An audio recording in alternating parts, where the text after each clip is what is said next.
하루 3번 밥상에 오르는 채소. 정말 모두가 우리 혈당에 착할까요? 겉은 똑같이 싱그럽지만 속을 들여다보면 어떤 채소는 혈관을 잔잔히 달래고 어떤 채소는 한 입만으로도 혈당을 훅 끌어올립니다. 많은 분들이 채소는 무조건 건강하다고 믿고 식단에 넉넉히 올리시지만 사실 그중 몇몇은 당뇨 환자에겐 빨간불 음식일 수 있습니다. 그래서 이번 영상에서는 실제 혈당 측정 데이터를 바탕으로 식후 혈당을 급격히 올리는 주의 채소부터 먼저 알려드립니다. 신호등 건강채소법 3단계 중 1단계, 멈춰야 할 빨간불 채소부터 시작하겠습니다.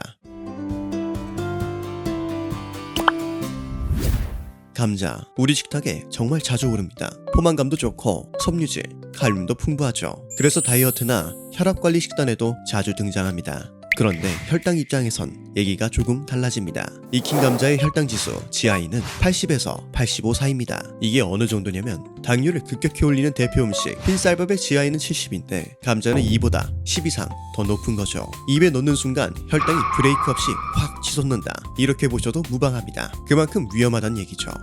그렇다고 감자를 절대 먹으면 안 되는 걸까요? 그건 아닙니다. 다만 먹는 방식은 분명히 조절하셔야 합니다. 대부분 감자는 삶거나 찐 상태로 드시는데 이때 전분이 젤라틴화되면서 몸이 그걸 훨씬 더 빠르게 당으로 바꾸게 됩니다. 이걸 막기 위해서 꼭 기억하셔야 할 게 있습니다. 바로 식히는 과정입니다. 감자를 충분히 식혀서 드시면 전분 일부가 저항성 전분으로 바뀌고 혈당 지수도 자연스럽게 내려갑니다. 같은 감자라도 뜨거울 때 먹느냐 식혀서 먹느냐에 따라 혈당 반응은 완전히 달라지는 겁니다. 단호박은 많은 사람들이 믿고 먹는 채소입니다. 그러나 감자와 마찬가지로 혈당 입장에서 보면 위험한 채소입니다. 단호박을 익히면 GI가 75에서 80까지 올라갑니다. 특히 단호박은 죽처럼 푹 익히고 그냥 퍼먹기 쉬운 음식이라 더 위험합니다. 식감이 부드럽고 달다 보니 양 조절 없이 계속 먹게 되는 경우가 많거든요. 그래서 단호박만 단독으로 먹는 건 피하셔야 합니다. 드시려면 요거트나 두부, 삶은 달걀 같은 단백질 식재료와 꼭 같이 드셔야 합니다. 이렇게만 먹어도 혈당은 훨씬 천천히 오릅니다. 자, 가장 문제는 고구마인데요. 많은 분들이 고구마는 혈당에 괜찮다 믿고 계시죠? 그런데 구워서 먹으면 GI는 80 이상으로 확 올라갑니다.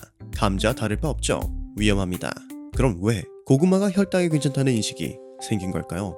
그건 바로 생고구마를 기준으로 했을 때 이야기입니다.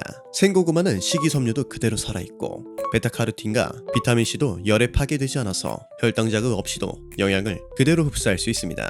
문제는 생으로 먹기 어렵다는 겁니다. 대부분은 굽거나 쪄서 먹게 되는데 이때부터 혈당 반응이 완전히 달라집니다. 특히 구운 고구마는 수분이 날아가면서 단맛이 훨씬 강해지고 GI도 더 높아집니다. 겉으론 건강식처럼 보여도 혈당엔 강한 자극입니다. 우린 늘 건강하다고 믿고 먹지만 혈당 앞에서는 전혀 다른 결과를 만듭니다. 이들이 혈당에 위험한 결정적 이유는 모두 전분 함량이 높기 때문입니다. 이 전분은 조리 과정에서 쉽게 당으로 바뀌며 식후 혈당을 단순에 치솟게 만드는 주범이죠. 그리고 이런 전분 채소는 이 세 가지가 끝이 아닙니다. 옥수수, 연근, 밤, 삶은 순무 역시 겉은 채소처럼 보여도 혈당에겐 위험한 음식입니다. 그동안 건강하다고 믿고 먹어온 채소들, 사실은 혈당에겐 빨간불이었던 거죠. 그렇다면 정말 안심하고 먹어도 되는 초록불 채소는 무엇일까요? 그 기준 다음 영상에서 확인해보세요.